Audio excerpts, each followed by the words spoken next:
obuzibu obumu obubeerawo nti okuyimba kuno kitone. Kakati ebitone abantu abasinga babyeyagaliramu naye nga tebafunye kuyigirizibwa kumala. So ogenda nosanga nga abayimbi abasinga ekyamazima tebasoma. Abasinga? Kubanga tekyetaagisa nnyo kusoma okusobola okukozesa ekitone. Kakati waliwo ebintu bingi betufunira mu ssomero. Abantu abamu bo balowooza okusoma ofuniramu lupapula nti degree esooka ey'okubiri certificate ya senior 6 naye ekyo kyokka si kye tujja mu ssomero. Mu ssomero tufunirayo n'okumanya engeri y'okubeera ne banno b'oyagala ne b'otakola ki ne b'otayagala. Kakati ekintu ekyo kitera nnyo okwerabikirwa oba okweyolekera mu bantu nga okusoma kwabwe kwa kiboggwe engeri gye bakolaganamu ne be bataagala. Kakati nze tosobola kunsanga nga nakubye olukuŋŋaana nenvuma omuntu gwe siwagira oba nga nazze wano ku lediyo nenvuma omuntu olwokuba nyina kye sikkaanya nakyo. Lwaki? Kubanga mu masomero twagenda agamu twagabeeranga mu bisulo agamu twabeeranga mu kiraasi emu nga obeera n'omuntu nga ye yakusinze naye n'otuula naye n'obeera n'omuntu nga gwe wamusinze naye n'otuula naye nga toleeseewo gaali. Oli eyakusinze otuula naye nga toyinza namusuna olw'okuba yakoze eki yakusinze. Kakati ebyo tujja tubiyiga nga byo si byakulubaawo naye tubiyiga mu nsi oba kye bayita sociability. Omanyi abantu tebabeera social mu Lungereza olutuufu babeera sociable. Kati social kirifaalinga ku birala nswera ngeri gye tuwangaala ne bannaffe. Ffe kakati ffe tuyiga okubeera ne kamaladale oba engeri y'okukolagana ne banno si nsonga oba mukkaanyiza oba temukoze eki temukkaanyiza. Abayimbi abo ebbanga lyonna ate si wano mu Uganda wokka jjukira nti tulina Batupaka Shakur ne Notorious B.I.G. Waliwo boozuula nga n'okufa kwava ku butakolagana. Michael Jackson naye yali alina gwakubagana naye. Abayimbi ebiseera ebisinga obungi tebatera kusikayo mpapula za buyigirize kuba tebaba nazo. Lwaki? Omuyimbi atandika okuyimba nga mu myaka gwe gye wabeereramu mu ssomero. Kakati n'atuuka ekiseera n'amanyibwa nnyo okusinga omusomesa. Kakati jjukira ebintu by'okusoma tibiriramu nnyo kyakulabirako kiri awo. Omusomesa akusomesa biology ng'akugamba ojja kubeera musawo naye nga ye yennyini amusomesa amumanyi bulungi ate si musawo. Kakati bw'obitunuulira nga n'eddoozi bamugamba ngambi empeke omira nnya bwe kibanga okusoma byasomesa ebyo kyekikufuula omusawo. Kakati ekyokulabirako kiba kibuze. N'olwekyo omuyimbi yajja nga yakubye ekivvulu nga n'omulaba basasula. Kati ate najja atuula mu kibiina omuli omusomesa asomesa by'atali. Akusomesa obeere ne future gy'atayina. Ye agifuna dda. Era tebatera kuwangaala mu masomero. Kuba tewali byakulabirako bye balabako mu busomesa ne mu kusoma. Ebyokulabirako biri ku siteegi ajoogera eri. Kati wajja wano ayingira nga tayagala kumanya. Kitero tugwako bwe tuyingira public life nga tukyali mu masomero. Nze nange nagenda okufuuka guild president e Makerere. Nina ba guild president be naddira mu bigere naye ekyamazima nga abamu tebaamalako. Kubanga nga bw'ofuuka president owulira nga osukkiridde. Kwegamba biwanono nga obibuuse. Ekisooka olufuuka guild president buze ennaku zino nga bigenda bikyuka. Nze olunaku lwe nafuuka guild president n'endayira namala ennaku 10 ez'obuweereza. White House eya US ne nominating ku American Council for Young Political Leaders Washington DC nga banneetaaga okugenda mu White House nsingane George Bush Jr. Mu kaseera ke kamu nga ne Gaddafi ayise. Kakati nga enkuŋŋaana bbiri ziriyo mu lunaku lwe lumu ninaanza okusalawo waawo okulaga. Gaddafi manyi yakubagananga nnyo na Amerika.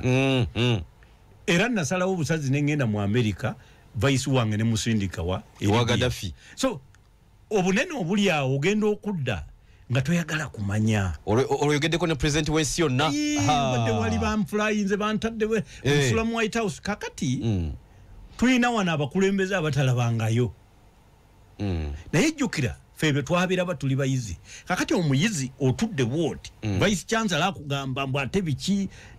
professor akunyonyola omulabe saati ayineemu nejo yajijiddemu oyinza okubanga toyagala kola ki kumanya akati abayimbi baffe bano ebintu ebyo nabo siba njawulo ku bayimbi abalala era bibatawaanya obuzibu bwe tugenda okufuna nti ate balina kye bayita show business bw'olaba oyo alien skin okufuuka w'amaanyi ono munne yamala mukuba luyi bwe yamukuba oluyi ono naddira ku lunaku lw'ekivvulu ekyono yamukubya oluyi naye n'ateekayo n'afuna protest support sympathy oba sympathy support but usually ebeera protest abantu Uganda sympathy oyina okufuna sympathy eri omuntu oyina okuba nga oli mutegeevu naye abantu abasinga okubibeeramu tebabeera bategeevu nolwekyo ebeera protest support sympathy kyetaaga obutegeevu bungi ate mu Uganda tulina a very low relative maturity of the masses intellectual maturity eri wansi so kakati ne bijja nga byeyongera balina obutakolagana obwo beef naye ng'eri based on public life kati bino bye bakola ne bakola eggaali relationship eza public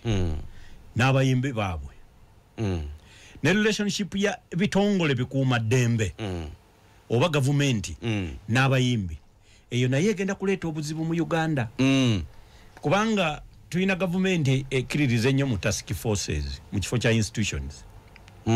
gavumenti erowooza nti boddira mu ghetto n'ojjayo abantu babiri basobola okukolera omulimu ogw'okukiikirira ghetto mu gavumenti yo ekintu kino kyogerako yo berowooza nti abantu babagala nnyo kakati katugeze waliwo n'omuvubuka omulema edda yabeeranga ndoza n'ekyagulanyi Buchaman nti presidential advisor on ghetto affairs oli yaga ntalaba ku mukulu tamulabangako kakati ekisooka omuntu gw'olonze ye yennyini ali mu ghetto kati ate oyagala kuwa amagezi ku ngeri ki abavubuka gye bayinza okuwona ghetto ye yennyini yalemwa kibanga kugenda mu ddwaliro n'ojjayo omulwadde n'ogamba yabanga kuwa amagezi obutafuna bulwadde obwo ye yennyini yalemererwa n'obufuna n'abufuna kakati oyo tayinza kuwa amagezi ku kuziyiza bulwadde obwo okujja ngo oyagala bwagazi kulaba ku bantu be buluma babeera batya kati oli yalemererwa singa wakiri ofuna omuntu nti ono professor yakuguka mu ngeri yo transformation from ghetto life nafuuka omuntu bano abaava mu ghetto ne bafuuka abantu nga n'envaayo ye naye tagimanyi abo babeera bubeezi ba motivational speakers si presidential advisor era nabo beyitambo bakuba akajji basamba akajji webeyogerako ye bwe yakasamba kati oyo tisi yakola gavumenti si ayinza okukuwa amagezi biri ebintu advisor ayina okuba nga anoonyereza ateeka okuba nga yanoonyereza okitegeera kakati Uganda egenda efa because we live in a situation where eggwanga lyaffe gavumenti ebirivingira mu kukola puppet institutions puppet abatuuliriza kagologoosi gavumenti erowooza nti president alowooza nti okukulembera obulungi buli kitongole kirina kubeera kagologoosi ke nga waya zaasise ke kagologoosi bye kakola akagologoosi kabeera ne waya emabega puppet master nga yasika bw'oba oyagala omukono guwanike osika waya ya mukono buno bateeka ku gaali nekakunkumula amazina amayitirivu kakati bw'obeera ne state nga eyina puppet institutions kitegeeza the puppet master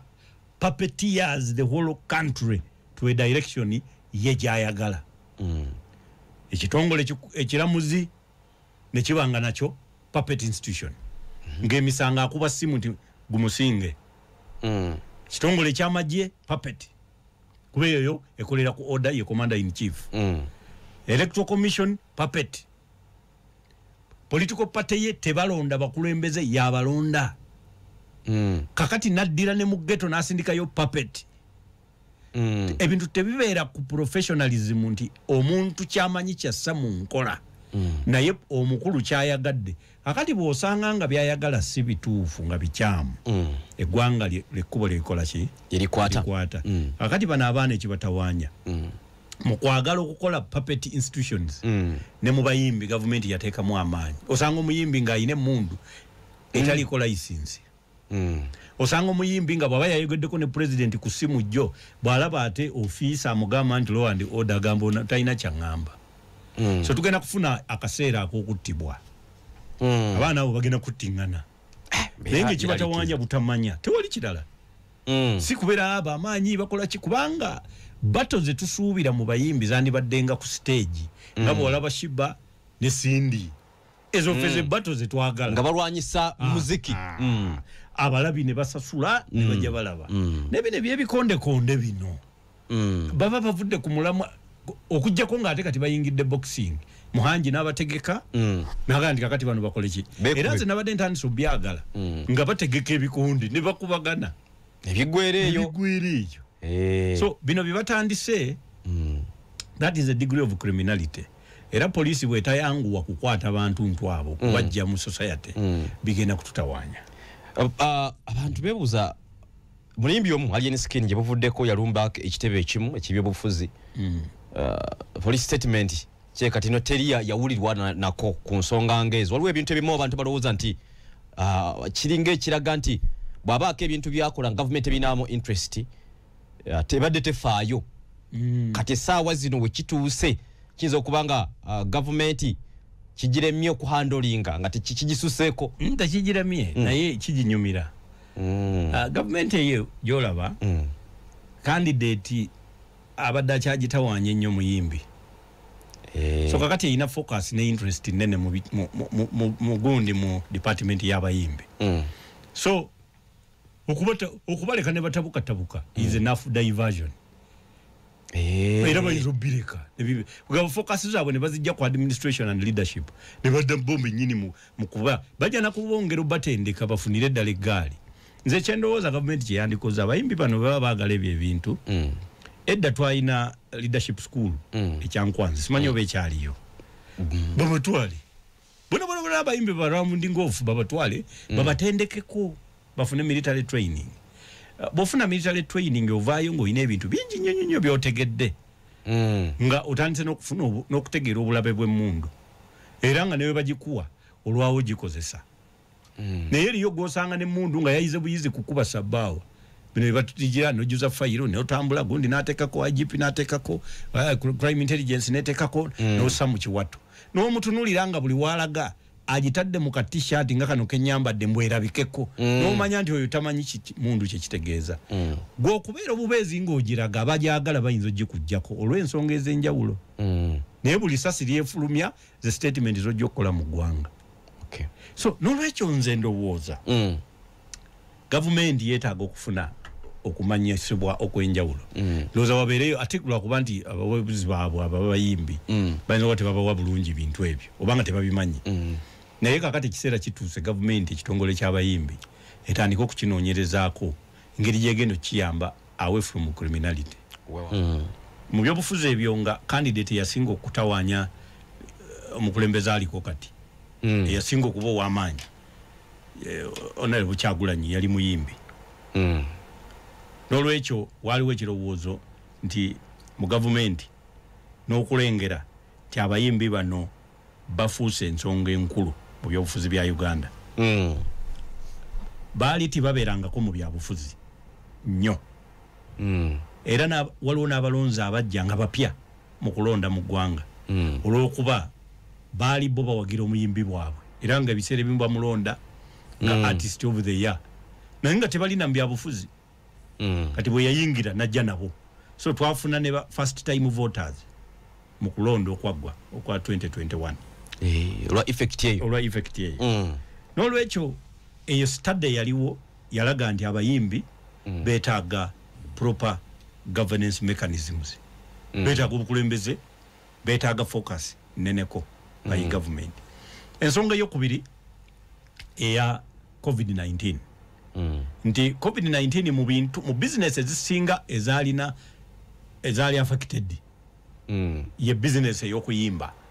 kubanga abayimbi baffe ebbanga lyabwe lyonna music waabwe okusingira ddala baafunanga nnyo mu bivulu ne mu performances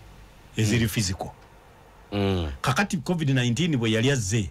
lockdown zezo bo zaabasibira ddala nga tebakyakola ki tebakyazikola eziva mu bivulu naki naye abaali bamaze okuyiga okugenda ku YouTube n'ebirala n'okukola virtual performances bo baali bakola n'olwekyo abayimbi ku nsonga ezebbiri ne batandika okudduka waggulu ewa Jenosale kakati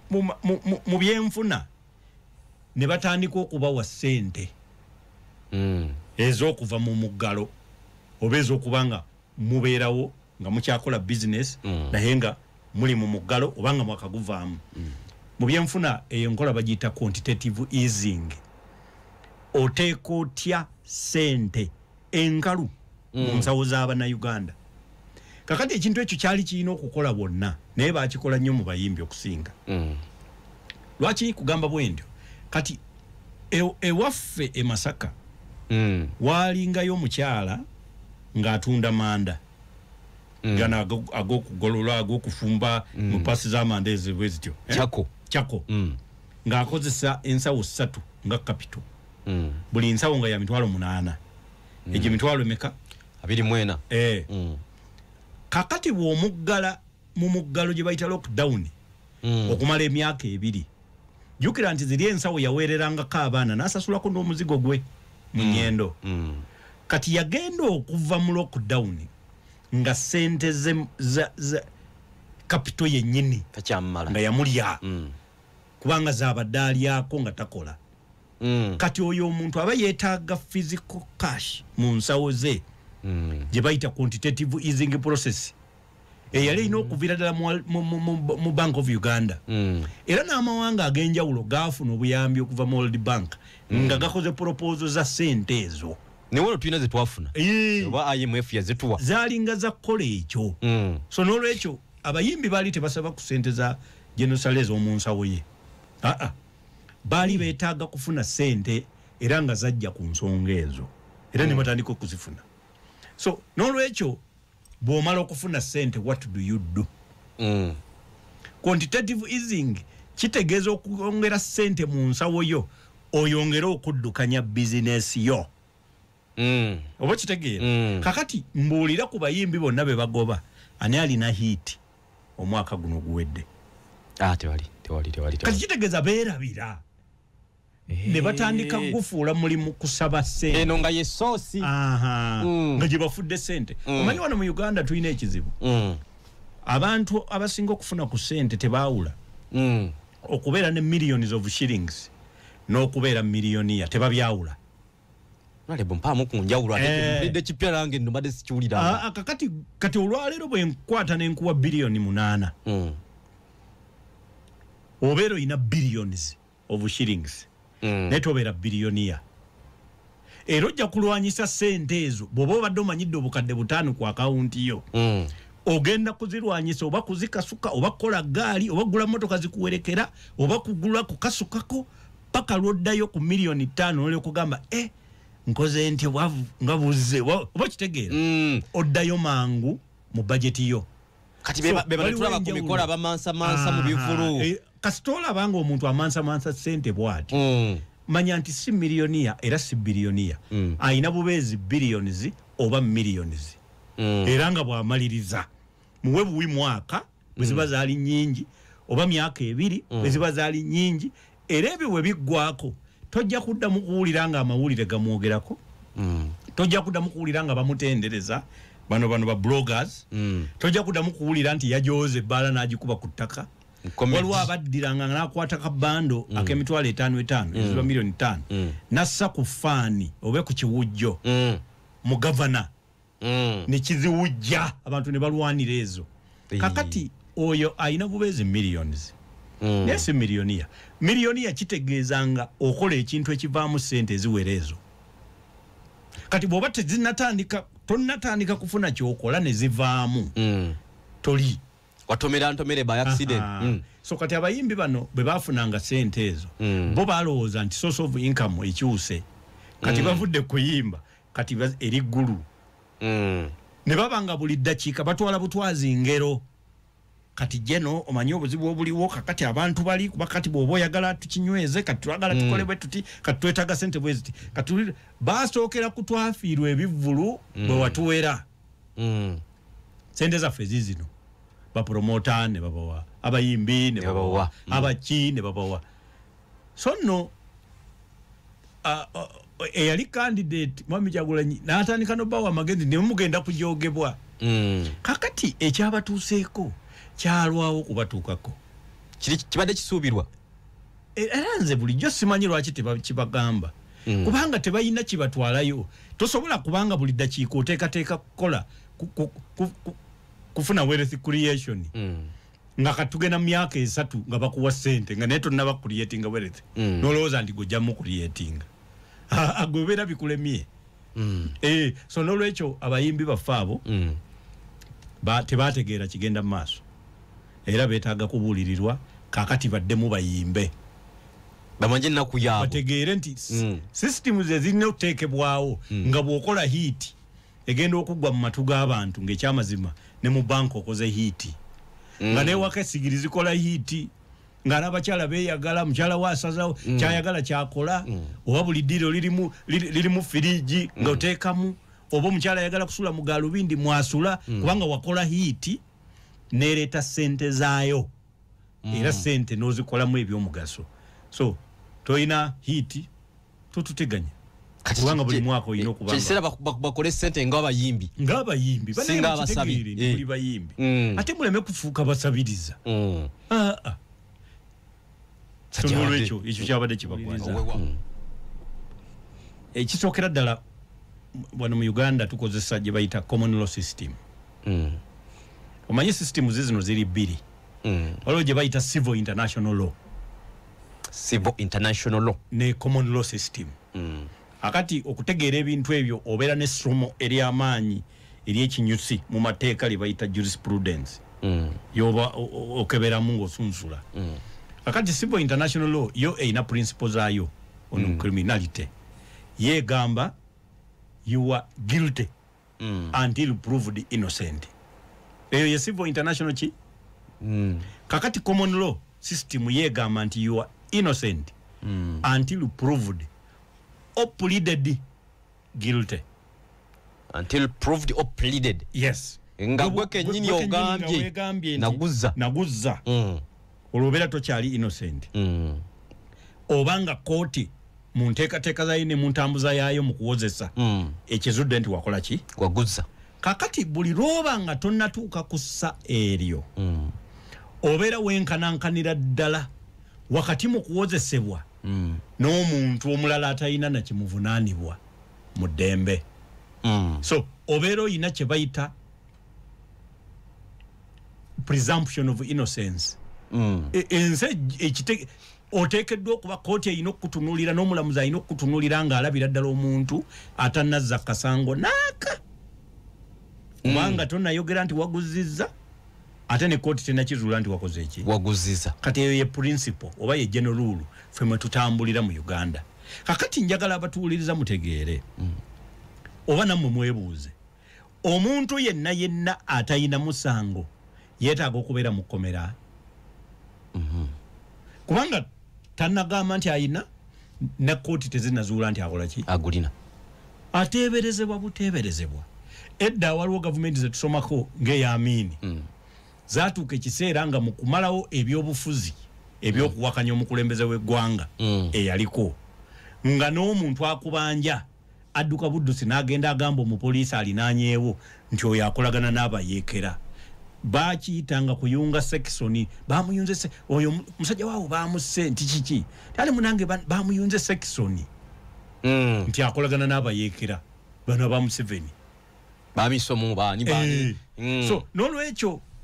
tetukkiriza muntu yenna kulowooza bulowooza nti wazzizza omusango endowooza eyo yokka gwe neekuggisaako eddembe libeera ewuwo waliwo n'abantu ababa nga baagala kugoba bantu ku ttaka ng'ettaka omusajja alyagala naye kuliko ab'ebibanja 100 mwaka 5 beetaaga kuliyirira betaaga kusooka etteeka ligamba Land Amendment Act 2011 egamba nti omukisa n'ogw'okwegula gusooka kuweebwa wa kibanja nga tonnaguzaani kasoma naye gwe ate baakuguzizza kuba gwe oyagala kubagobako onaonosibewo sengenge n'otandika nti waliwo omubbi eyattiddwa naye gana amaka 12 be baamusse n'oyunga section n'obatwala we banaaviira mu kkomera nga buli kimu ekyabo okijjeewo kakati jjukira omuntu w'ekibanja talina lupapula ebiseera ebisinga obungi kati bw'aba talina possession oba tali mu ttaka mwennyini akati agenda kuwaba nga asinziira ku ki n'olwekyo eriyo n'abaagala okukola ebyo nga baagala kuwamba mataka baagala kubba bantu baagala tetusobola kukkiriza nga kooti tennazuula kituufu gwe muntu oyo kumusibira mu kkomera obutateebwa so nga ekyamazima eriyo abateeberezebwa okubanga yazizza omusango nga kituufu era nga kituufu yaguzizza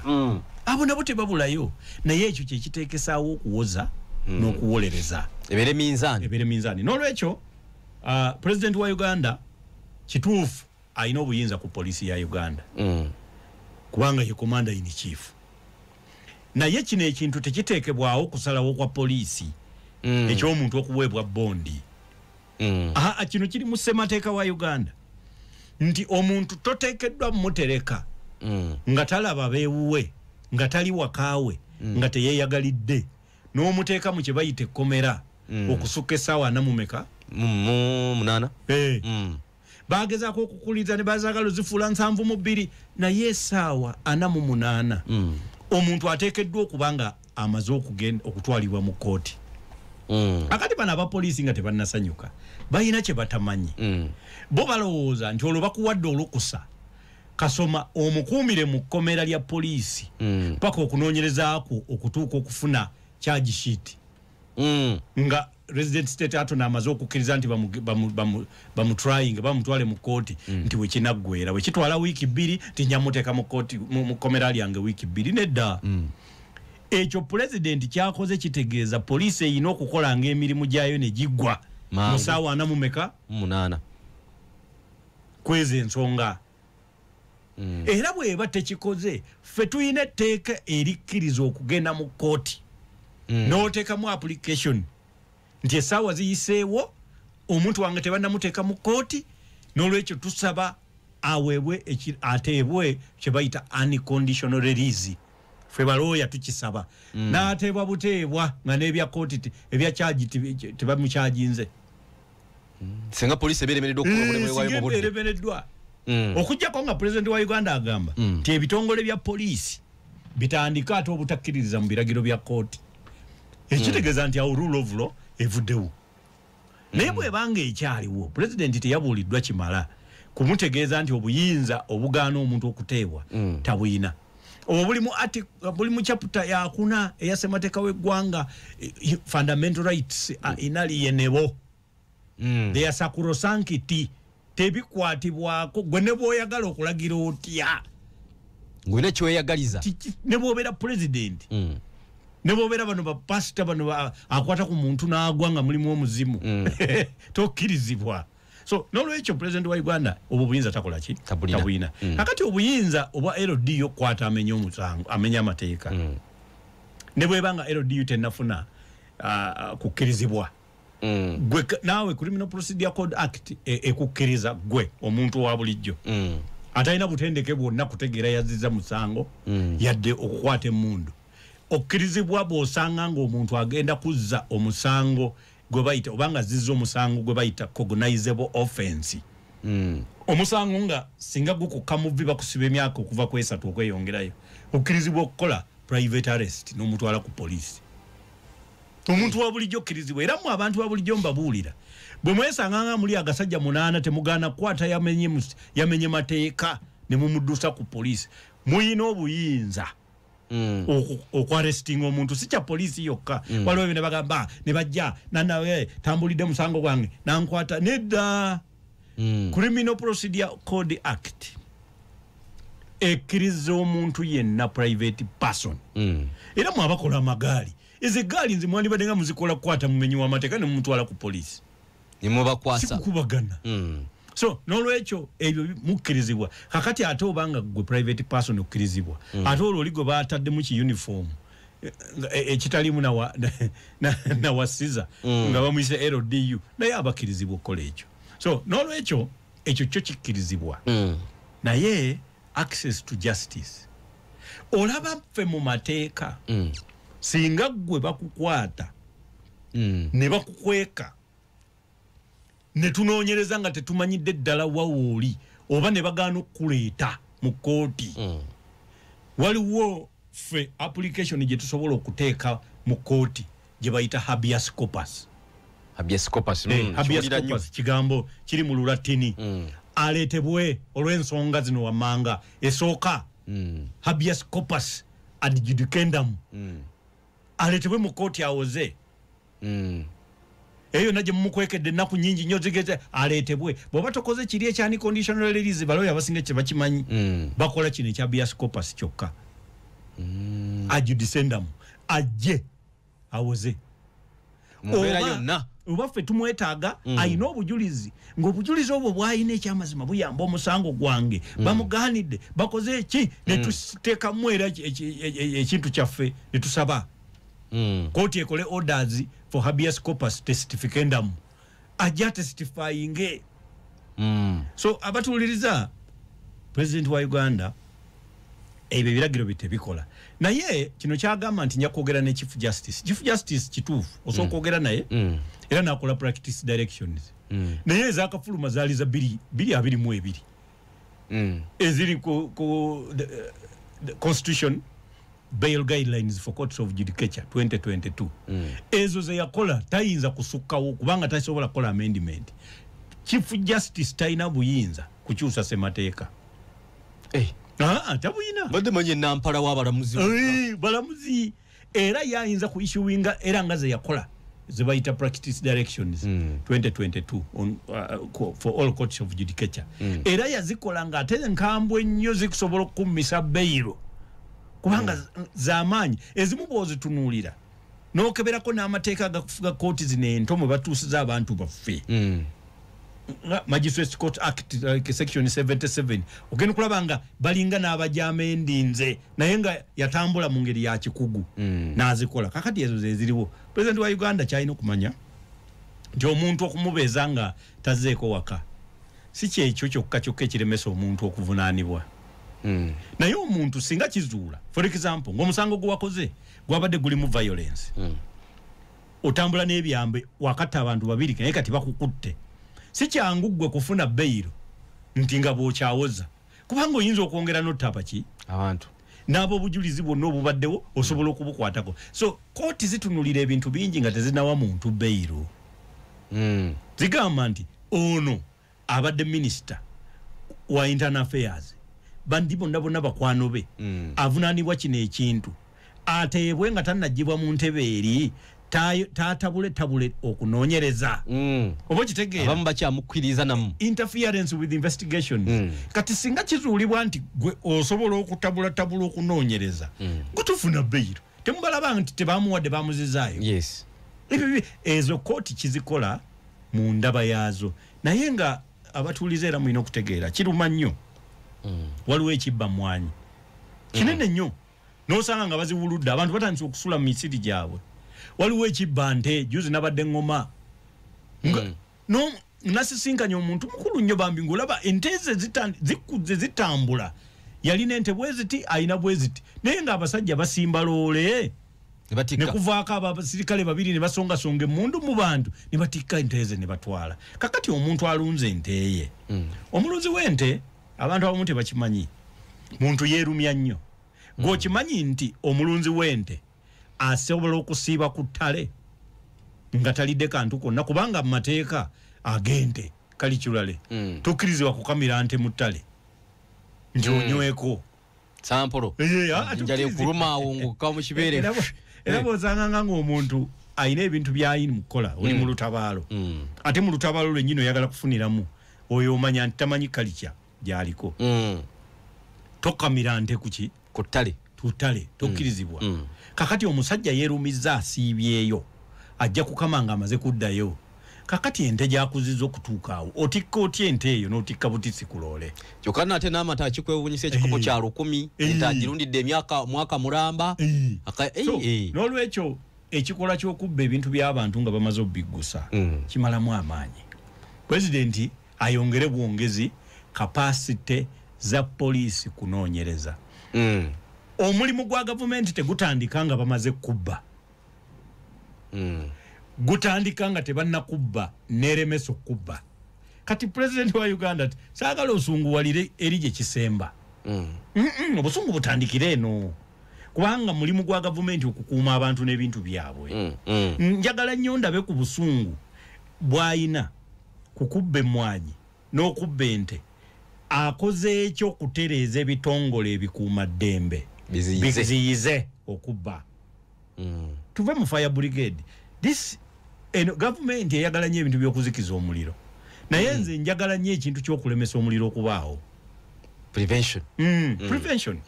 kubanga ne bona agamba nti buli kyalo tukiteekeko tubamme ebbeeyiru naye ente yabbiddwa emmwanyi zabbiddwa ne bwemukuumira mu kkomera ono omusajja sente z'abadde asuubira okutwazisa abaana be mu ssomero tayina mmwanyi bazibbye suubira nti enteekateeka baagikola gavumenti eyinza kukola take over ng'ekisoboka tesindise bakugu kusoma nga tekoze serious transfer technological and infrastructure nga tekoze study nga tetaddeewo institutions ezigenda okikola okujjako mbozi nga yeesuubira kikola nga justice esabye mu kyaki ne Katonda n'agiyamba naye nga nze ndowooza nti as a method of governance ate mukyala nga Nankabirwa nze mwesiga kubanga mmanyi y'omu ku baminisita by the way abalina obusobozi mu bintu bye bakola kulowooza nti kijja kutambula Bannayuganda mwebale kumpuliriza bannaye embeera eno tugyebaliza nnyo bannannyini radio okubanga batuterawo omukutu guno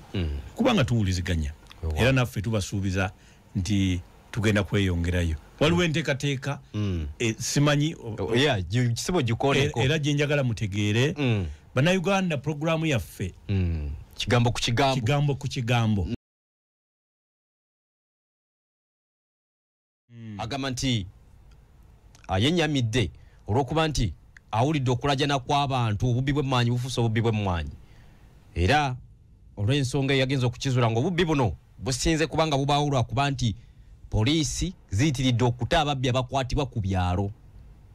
era ye n'agamba ng'akozesa obuyinza bw'alina ng'omukulembeze ekyo kaakati maneya ne emye tekyali kubata awo nno nze we singa okutya mu mateeka gano agakusira ge gakuta mu mateeka mutugamba nti omuntu nga tannaba kuzuulibwa nti omusango yaguziza aba innocent kago akansomesa wano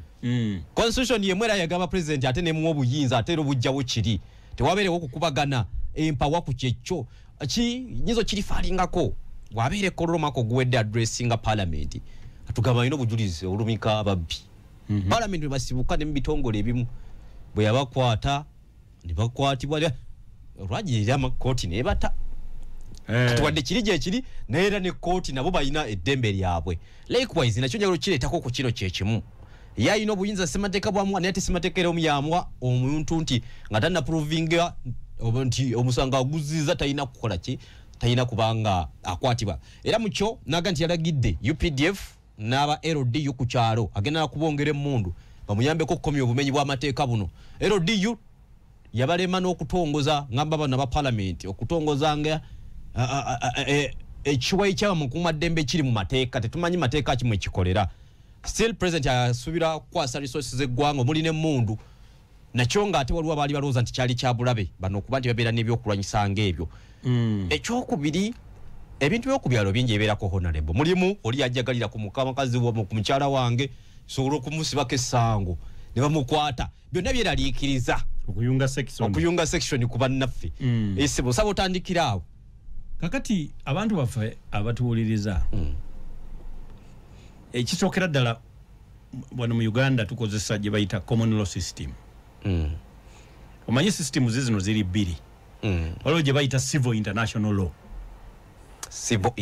law ne common law system akati okutegeera ebintu ebyo obeera n'essomo ery'amaanyi ery'ekinyusi mu mateeka lye bayita jurisprudence yoba okebera mungo sunsula akati civil international law yo ina principles ayo on criminality ye gamba you are guilty until proved innocent eyo ye civil international chi kakati common law system ye gamba nti you are innocent until proved or pleaded guilty until proved or pleaded yes nga gweke nyini ogambye naguzza olobera tokyali innocent obanga koti mu nteekateeka zayo ne mu ntambuza yaayo mu kuwozesa ekizudde nti wakola ki waguzza kakati buli lwoba nga tonnatuuka ku ssa eryo obeera wenkanankanira ddala wakati mu kuwozesebwa n'omuntu omulala atalina na kimuvunaanibwa mu ddembe so obeera oyina kye bayita presumption of innocence ense oteekeddwa okuba kooti erina okukutunuulira n'omulamuzi alina okukutunuulira ng'alabira ddala omuntu atanazza kasango naaka kubanga tonnayogera nti waguzizza ate ne kooti tennakizuula nti wakoze eki waguzizza kati eyo ye principle oba ye general rule ffe mwe tutambulira mu Uganda kakati njagala abatuwuliriza mutegeere oba nammwe mwebuuze omuntu yenna atayina musango yeetaaga okubeera mu kkomera kubanga tannagamba nti ayina ne kooti tezinazuula nti akola ki agulina ateeberezebwa buteeberezebwa edda waliwo gavumenti zetusomako ng'eyamiini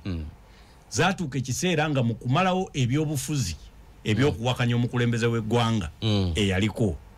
nga n'omuntu akubanja adduka buddusi n'agenda agamba omupoliisi alinaanyeewo nti oyo akolagana n'abayeekera bakiyitanga kuyunga sekisoni bamuyunze oyo musajja waawo bamusse nti kiki tali munange bamuyunze sekisoni nti akolagana n'abayeekera bano ba Museveni bamisomu bani so n'olwekyo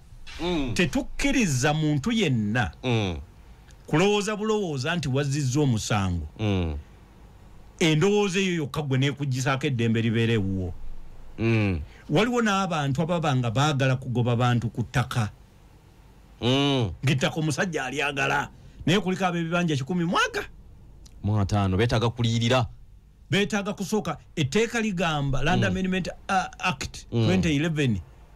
egamba nti omukisa n'ogw'okwegula gusooka kuweebwa wa kibanja nga tonnaguzaani kasoma naye ggwe ate bakuguzizza kuba gwe olyagala oyagala kubagobako onaonosibewo sengenge n'otandika nti waliwo omubbi eyattiddwa naye gana amaka 12 be bamusse n'oyunga sekisoni n'obatwala we banaaviira mu kkomera nga buli kimu ekyabwe okijjeewo kakati jjukira omuntu w'ekibanja talina lupapula ebiseera ebisinga obungi kati bw'aba talina possession oba tali mu ttaka mwennyini kakati agenda kuwaaba nga asinziira ku ki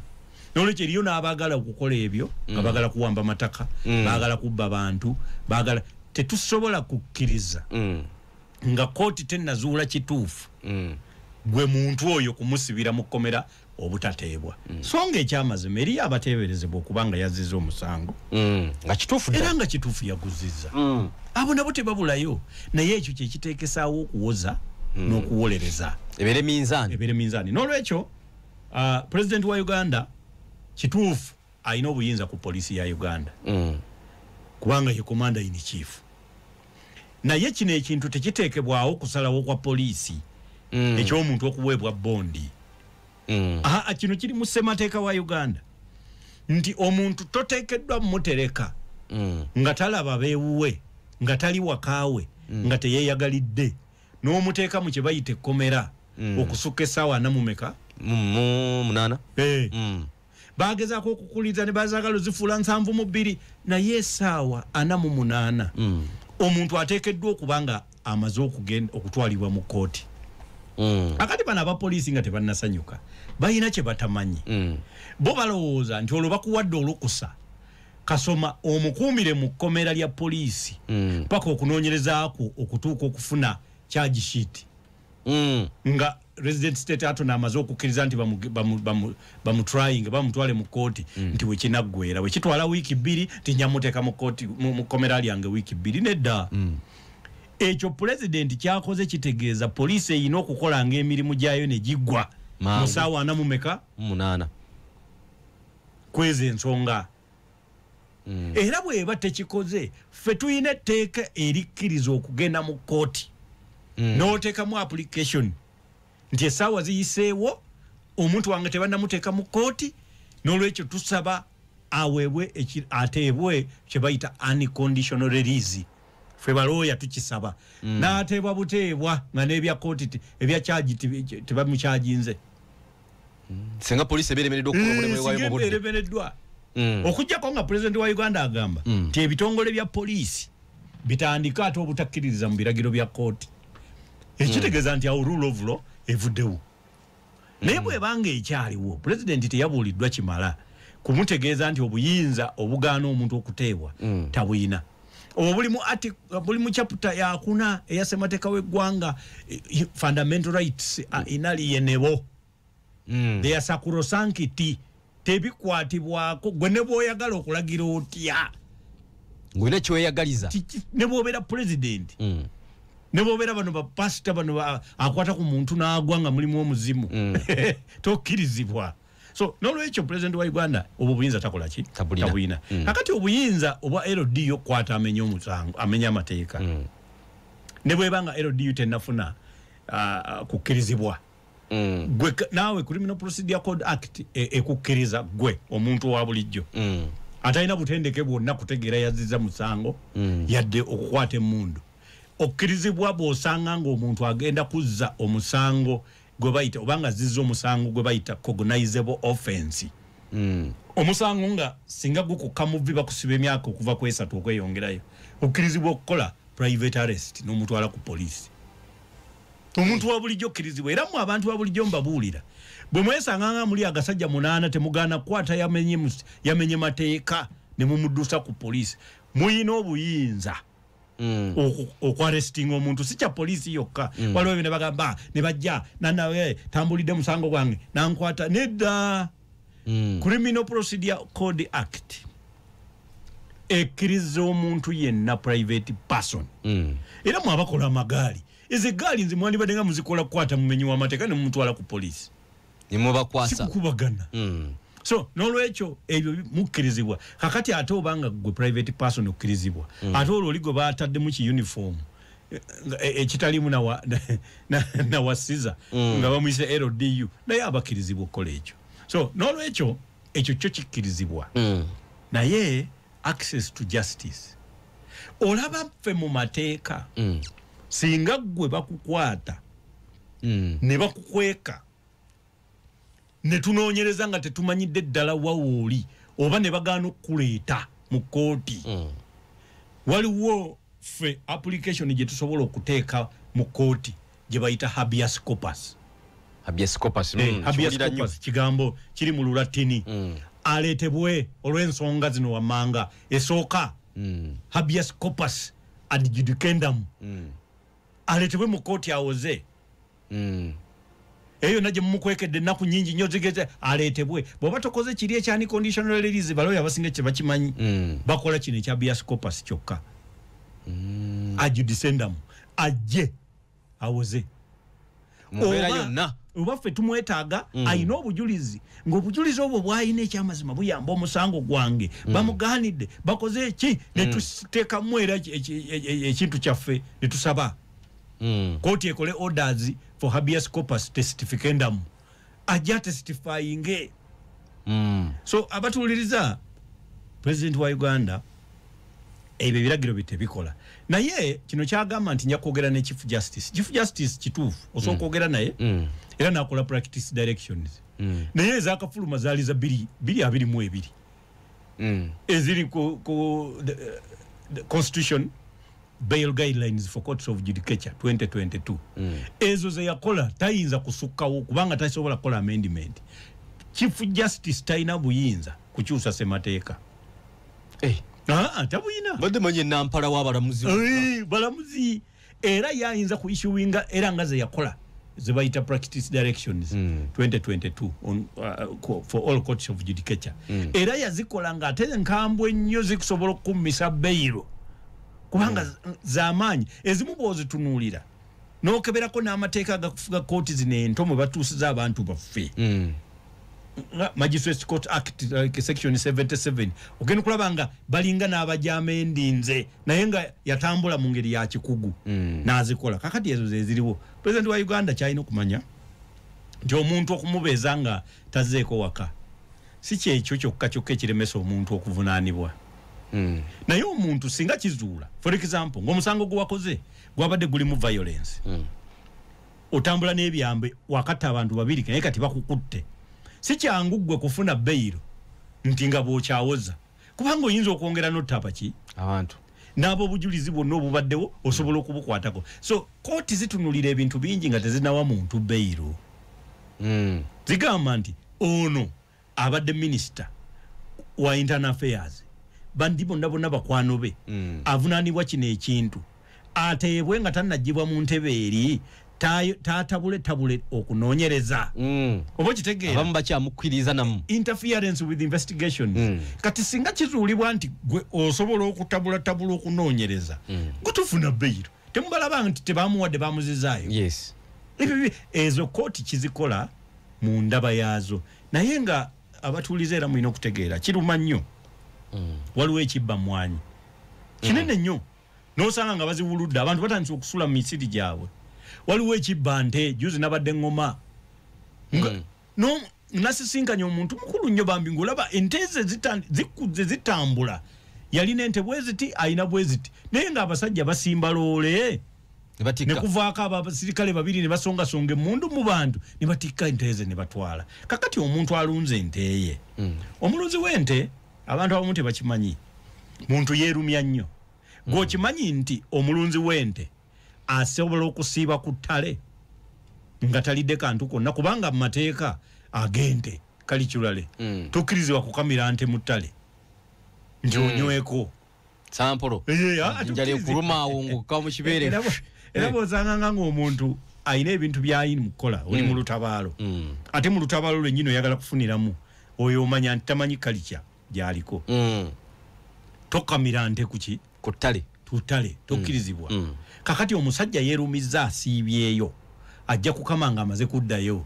kakati ente gyakuziza okutuuka awo otikka otya ente eyo n'otikka butisi kuloole kyokka nate n'amata akikwewuunyisa ekikopo kya 10 ente agirundidde mwaka mulamba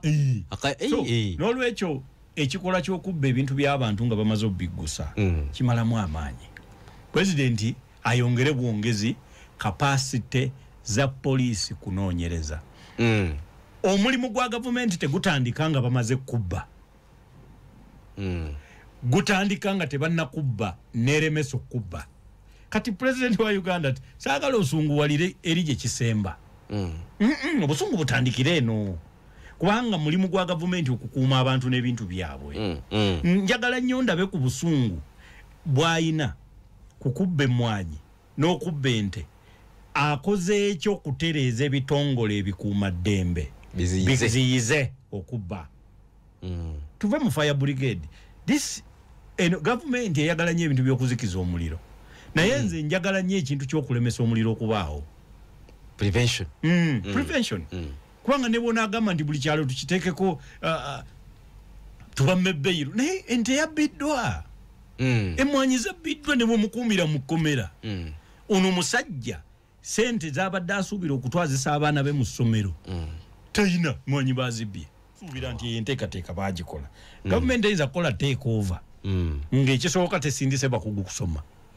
nga tekoze serious transfer technological and infrastructure nga tekoze study nga tetaddeewo institutions ezigenda okikola okujjako mbozi nga yeesuubira kikola nga justice abye mu kyaki ne katonda n'agiyamba naye nga nze ndowooza nti as a method of governance ate mukyala nga Nankabirwa nze mwesiga kubanga mmanyi y'omu ku baminisita by the way abalina obusobozi mu bintu bye bakola kulowooza nti kijja kutambula bannayuganda mwebale kumpuliriza bannaye embeera eno tugyebaliza nnyo bannanyini radio okubanga batuterawo omukutu guno kubanga tuwuliziganya era naffe tubasuubiza nti tugenda kweyongerayo waliwo enteekateeka simanyi era gye njagala mutegeere bannayuganda programu yaffe kigambo ku kigambo